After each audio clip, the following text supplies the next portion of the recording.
Perkenalkan, saya Rizky Sitorus. Saya akan menjelaskan tentang perusahaan digital. Perusahaan digital adalah organisasi yang telah memungkinkan hubungan bisnis inti melalui jaringan digital. Jaringan digital ini didukung oleh platform yang teknologi kelas perusahaan yang telah dimanfaatkan dalam organisasi untuk mendukung fungsi dan layanan bisnis yang penting. Menurut Kenan Laudon, ada 4 indikator yang harus dipenuhi untuk menjadi sebuah perusahaan digital. Yang pertama adalah sistem pengelolaan rantai pasokan, sistem pengelolaan relasi pelanggan, sistem perusahaan, dan sistem pengelolaan pengetahuan. Pengelolaan pasokan.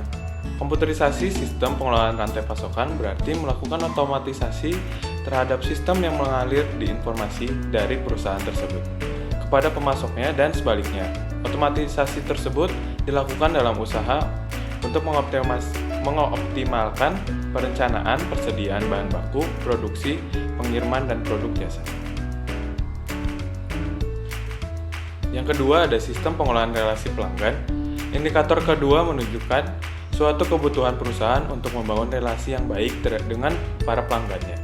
Karena pelanggan adalah ujung tombak perusahaan dan tidak dapat menjaga kelangsungan hidupnya tanpa adanya pelanggan. Maka pelanggan merupakan faktor yang paling penting yang harus dikelola dengan baik. Yang ketiga adalah sistem perusahaan. Indikator ketiga ini biasanya sudah lebih dahulu dibangun oleh perusahaan. Misalkan dengan membuat aplikasi sistem informasi penjualan, pembelian, persediaan barang, keuangan, dan akuntansi. Ada beberapa perusahaan yang sudah lengkap mendigitalkan sistem perusahaannya, namun beberapa masih banyak yang melakukan secara parsial atau bagian per bagian secara bertahap. Yang keempat ada manajemen pengetahuan.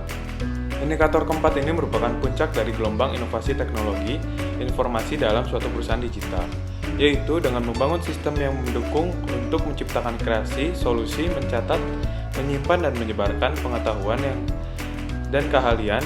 Salah satu bentuk sistem ini sering disebut dengan istilah sistem pendukung keputusan atau SPK. Dan sistem SPK ini merupakan sistem yang digunakan untuk menyediakan alternatif keputusan yang diperoleh dari hasil pengelolaan yang rumit. E-bisnis dapat dikelompokkan menjadi beberapa jenis, yaitu yang pertama adalah business to business atau B2B, merupakan hubungan bisnis antar perusahaan. Yang kedua adalah business to customer atau B2C, merupakan hubungan bisnis antara perusahaan dengan konsumen. Yang ketiga adalah customer to customer atau C2C, merupakan hubungan bisnis antara perorangan konsumen. Yang keempat adalah customer to business atau C2B, merupakan hubungan bisnis antara perorangan dengan perusahaan. Yang kelima adalah business to government atau B2G, merupakan hubungan bisnis antara perusahaan dengan pemerintah. Memang tidak mudah dalam membangun perusahaan digital. Beberapa tantangan menghadang perusahaan-perusahaan dalam usaha transformasi dari manual menjadi digital. Penciptaan strategi bisnis merupakan tantangan yang pertama untuk dapat menggunakan teknologi sebagai keunggulan kompetitif. Bukan sebaliknya, justru menjadi beban investasi yang sangat berat.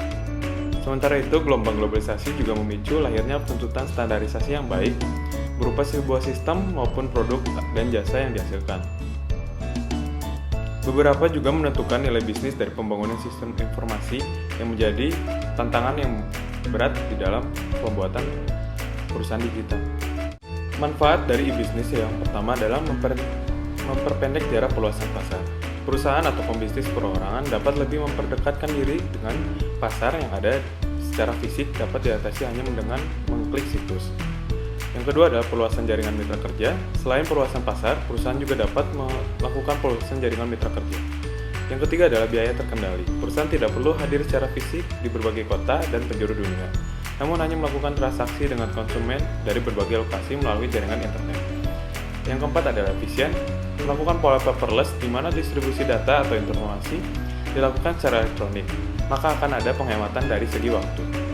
Yang kelima adalah cash flow terjamin. Dengan sistem e-bisnis, cash flow perusahaan akan terjamin karena perusahaan akan menerima pembayaran terlebih dahulu. Dengan begitu, modal yang dibutuhkan relatif lebih kecil. Jadi kesimpulan yang dapat diambil adalah e-bisnis merupakan salah satu cara perusahaan untuk meningkatkan daya saing perusahaan melalui berbagai manfaat yang diberikannya. Di antaranya perolehan efisiensi biaya operasi, kecepatan menjangkau pasar, maupun jangkauan geografis usaha yang lebih luas.